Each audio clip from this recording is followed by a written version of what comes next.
மதுரையில் நடைபெறும் முருகன் மாநாட்டிற்கு நடிகர் ரஜினிகாந்த் வர இருப்பதாக இந்து முன்னணி மாநில தலைவர் காடேஸ்வரா சுப்பிரமணியம் தெரிவித்துள்ளார். மதுரை பாண்டி கோவிலில் முருகபக்தர் மாநாடு நடைபெறவுள்ள இடத்தை இந்து முன்னணி தலைவர் காடேஸ்வரா சுப்பிரமணியன் பார்வையிட்டார். தொடர்ந்து செய்தியாளர்களுக்கு பேட்டியளித்த அவர், இந்துக்களை ஒற்றுமைப்படுத்தவே முருகபக்தர்கள் மாநாடு நடத்தப்படுவதாக கூறினார். மாநாட்டில் கலந்து கொள்ள முதலமைச்சர் ஸ்டாலினுக்கு அழைப்பு விடுக்க உள்ளதாகவும், மாநாட்டிற்கு ரஜினிகாந்த் வர இருப்பதாகவும் கூறினார்.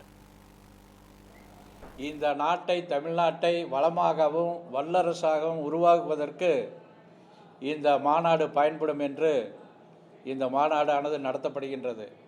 இந்த மாநாடு எதற்காக என்று கேள்விகள் எழுப்புகின்றார்கள். இந்த இந்துக்களை ஒற்றுமைப்படுத்த வேண்டும் அப்படிங்கிற ஒரே நோக்கம்தான் இது. பல்வேறு அரசியல் கட்சிகளுக்கு அழைப்புதல் நேரடியாக கொண்டு கொடுத்திருக்கின்றோம். நம்ம தமிழ்நாட்டினுடைய முதலமைச்சர்கிட்ட நேரம் கேட்டிருக்கோம், நேரடியாக சந்திக்கணும், அழைப்புகள் கொடுக்கணும், நீங்கள் இந்த மாநாட்டுக்கு வரணும்னு சொல்லி கடிதம் கொடுத்துருக்கோம். இந்து இயக்கங்கள்லாம் சேர்ந்து இந்த மாநாடு மிக பிரமாண்டம் நடத்துவதற்கான வேலை நடந்து கொண்டிருக்கின்றது.